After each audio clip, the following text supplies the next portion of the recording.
I cannot believe it. I'm almost pinching myself. After 18 long months of almost no news about Bloodlines 2, you go all the way back to Jan 2024, I think it was, when they had their big gameplay showcase, the new version under the Chinese room, showed it off, then it was crickets, it was some snooze-inducing dev diaries every so often. I think there was occasionally a little bit of gameplay scattered in there, but it was almost nothing until now. All of a sudden, out of the blue, 2 months before the game's meant to come out, we've gotten everything about Bloodlines 2. It's been a total reversal. Nothing to absolutely everything. We've gotten 2 hours of uninterrupted gameplay. We're hearing all about the game from all these previews and everything that are coming out.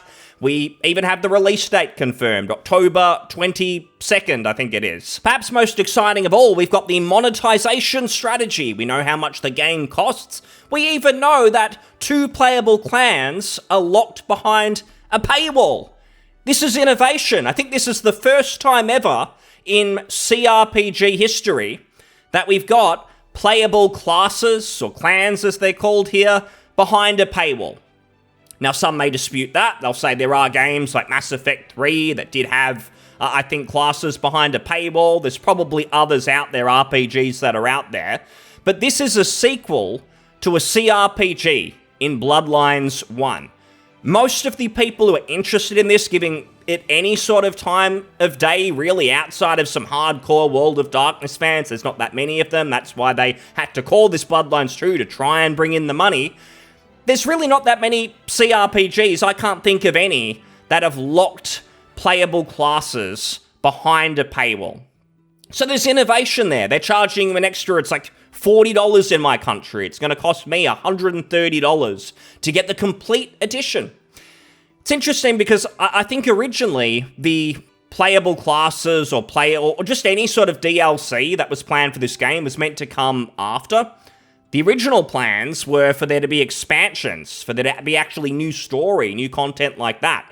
But Paradox and the Chinese room went, no one's interested in this. We're not interested in this. We don't even care. Let's just wrap this all up in one go. Try and bring in as much money as possible all at once. Let's rip off the old fans. We clearly don't care about them. So we'll just bundle it all day one. We're not even going to pretend. We're just going to rip content out of the base game and charge people extra for it. That's basically it. And there'll be defenders, of course. I can't actually find them, but I assumed there'd be defenders, maybe Paradox fans who'd say, well, you know Paradox. Like, any Paradox game that's out there, all their strategy games, it's going to cost you, you're going to have to pony up $400 to get the complete version with all the DLC. $90 or something, at least in the US for Bloodlines 2, $90 for everything. That's a bargain. Come on, guys, that's not too bad.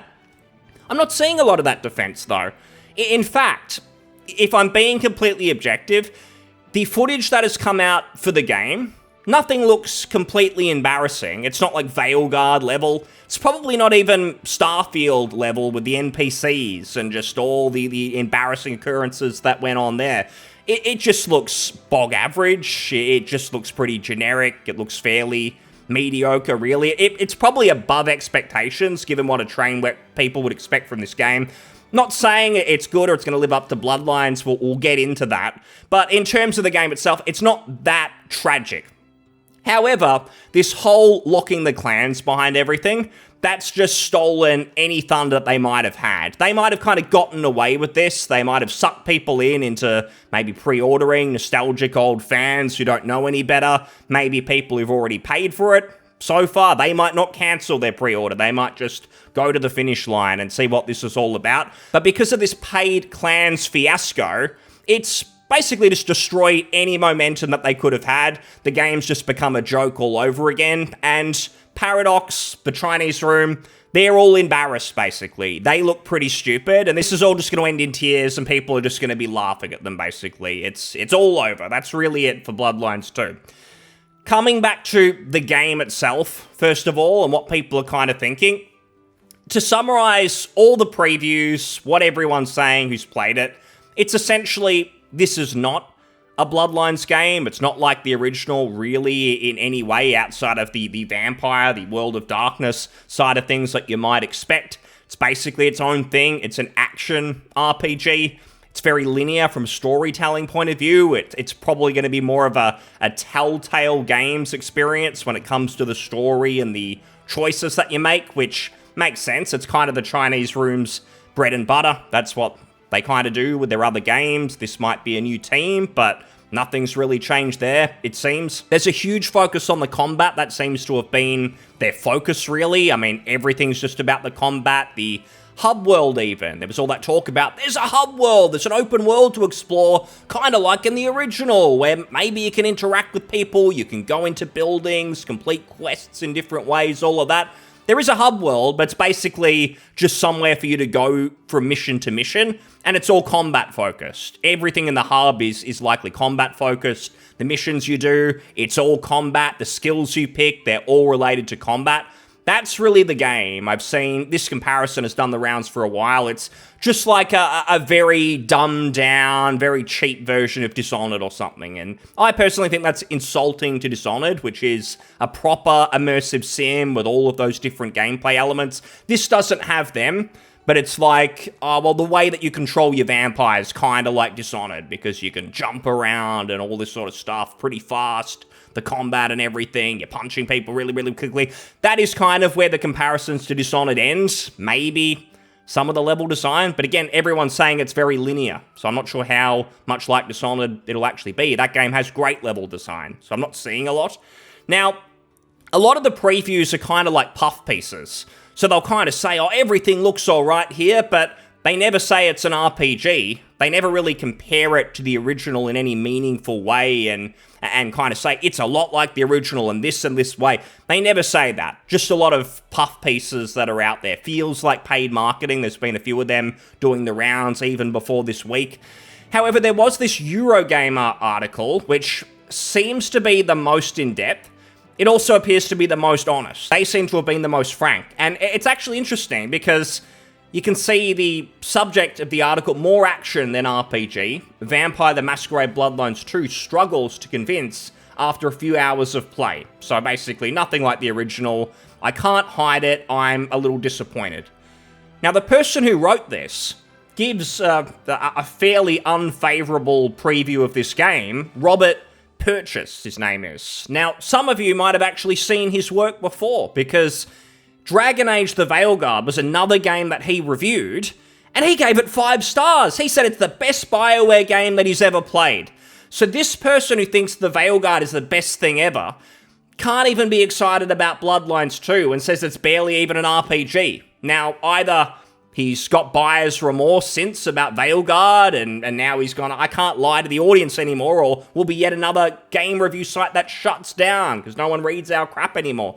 Or this game is so bad that it actually makes the Veilguard look good, according to this person. So I don't know which one is true. Both are not so good. Not so good for Bloodlines 2. So there's a bit of this that's done. It's just nothing like the original is what a lot of people are saying. And someone here has summarized the Eurogamer preview. They did a whole video of things. They played the game and so on. And to sum it up, doesn't feel like an RPG, action-focused, fire feels too strong, enemies are uninspired, very linear levels. They make it sound like a corridor shooter. And it's like, did they decide, oh, we played the original Bloodlines, and we decided to take the worst parts of that game. Remember the end when it gets really linear and they were obviously rushing to complete the game? And the game actually starts to get pretty tedious when you're going down the sewers or you're going through that hotel at the end, where it actually does become a linear shooter.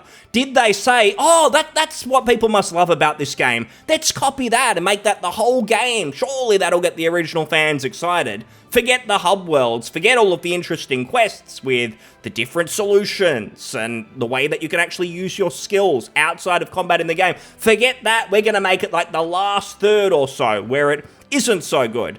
That seems to be the whole game. That's what Bloodlines 2 seems to be. It's like the end of Bloodlines with maybe better combat. That's what we're getting. Nothing that people were actually impressed by and made it a cult classic. We won't bother with any of that stuff.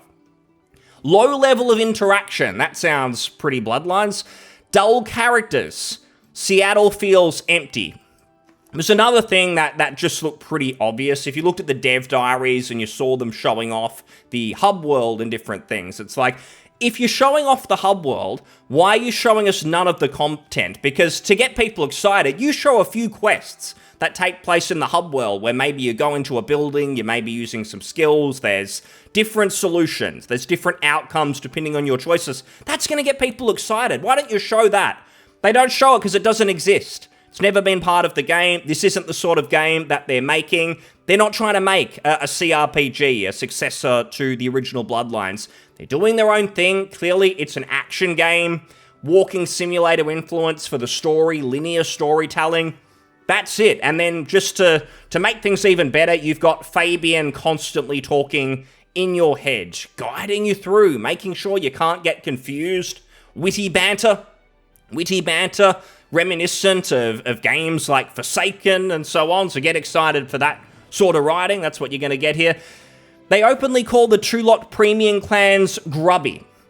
So a lot of the positive previews, I'm not sure if they all brought up the premium clans stuff, but again, if they had have just released the game and included the clans and said, you know, we could be greedy, but people already don't like this game, they're not excited whatsoever, we need to try and build some momentum, let's just put everything in the base game and sell it. I really think if they did that, they would have sucked a lot of people in, and many of the people who were concerned would have seen the footage, which doesn't look abysmal. If you don't know a lot about RPGs, you won't kind of notice, hey, this isn't really an RPG that I'm used to, where there's different ways to solve quests and your skills actually matter outside of combat and everything. A lot of people probably would have just seen it and gone, I remember the original Bloodlines, I'll pick this up, I'm feeling nostalgic. Because of the premium clan stuff, that's now not going to happen. Because even the dumbest person is going to go, oh, I don't want to spend an extra $40 on my game, what is this bullshit? That's just ended it for them. They're not going to build any positive word of mouth whatsoever. The game's basically done. It's going to be a massive flop. It's coming out in 2 months. They're doing this big marketing race to the finish line. There's going to be news every couple of days, but it's not really going to be any news that anyone's looking forward to. We know that this isn't like the original, so there's nothing they can really say at this point. It's like, I think they're showing off the clans again and all the combat and so on. That's fine. That might impress World of Darkness fans who don't care about Bloodlines really. They just want another game in this universe. It's clear that's not enough, though. They're not going to make enough money from those people, or they would have never bothered digging out the old Bloodlines name, digging it up, and just trying to make money off nostalgia with this. That's what they've tried to do this entire time. That's the whole purpose of this, is to make money off the nostalgic Bloodlines fans, and they're clearly going to fail now. Now, if we do dig into the monetization side of things, it's actually more nefarious, in my opinion, than just that they're charging for these clans. Now, again, the original editions from like 2017, when they first showed the game off and they allowed you to pre-order, that was scummy at the time, and there was plenty of criticism. Now, there were multiple editions like this. I think there was 3 too, but the scumminess was clearly not as bad as this. It didn't sink to these levels, because back then it was like you can pay more to get Expansion 1, Expansion 2. Looking back, it feels worse, because it's like you don't even have any semblance of a game at all together. Like, the game's a total mess, and you're already trying to charge us for other expansions.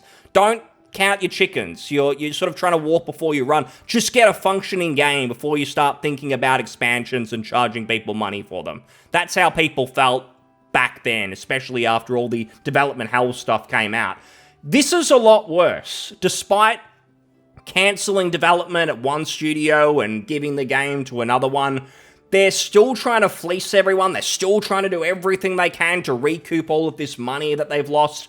However, they have no real content to sell anyone. You've got the game, which is just a linear action RPG. They don't want to put any more money into this, so you can forget about new story expansions. Instead, it's 3 editions, and you have to buy the most expensive one to get 2 playable clans. Again, there's not many CRPGs I can think of where they charge you money for playable clans. Not saying this is a CRPG, but it is a sequel to one. So it's that fan base. So they're always going to be more negative towards this than basically any other genre of game. It's like, if you're charging money for classes in an MMO, people are used to that. Monetization in that genre is scummy. But for this, where you're looking at Baldur's Gate 3 fans, basically. Those sorts of people who like the original Bloodlines, maybe. They're not going to be happy. They're going to destroy any potential positivity people feel towards the game. Now, I said I think this is worse than it even looks on the surface, because it's one thing about trying to get you to pay for these clans. Also, this whole thing that they've been saying, Paradox, the Chinese room have done it as well, where they're acting like it's unfair that we're comparing this game with the original. It's like, well, the original, it's its own thing. Times have changed. They always say, oh, gaming has developed. We're doing innovation. What are you doing that's innovative? You've gone backwards after 20 years. So don't talk to me about that. But all this stuff about how it's unfair for us to compare it with the original and they're just trying to do their own thing. They could sort of say that kind of stuff, but everything is a big nostalgia grab. You've got to pre-order to get the Bloodlines Nostalgia Jukebox, featuring music from the original composer. Now, I think they realized they'd be open to even more backlash if they did something like this and Rick Schaefer wasn't involved in Bloodlines 2, because I think at one stage, he wasn't even working on the sequel. They got rid of him, like they did some other people. I think now that's changed. I think he is doing some music for the sequel, so at least they don't have yet another blunder there. But still, you keep talking about wanting to do your own thing, but you're trying to sell us on the nostalgia jukebox. Remember the original and how great that was? Give us money and relive those memories. The actual game that you're going to play is nothing like the original. Don't complain about that. Don't suggest it should be, because things have changed. Stop putting unrealistic expectations on this game. But come on, the nostalgia jukebox. It continues from there as well, because these premium editions, you get these cosmetics. And it's not just like skins or outfits. It's like, pay us extra money and you get the stop sign from the original game. Remember the stop sign that you could talk to if you were one of the clans? I believe the Malkavian, I think it was, where you could talk to it. That was such good memories. Remember all that? None of that's in the game. In fact, you can't be a Malkavian, I believe. I think Fabian is one, that annoying voice in your ear. But we're still going to charge you extra money to have a stop sign in your room, in your hideout or something. And you can just look at it. We're going to charge you money for that.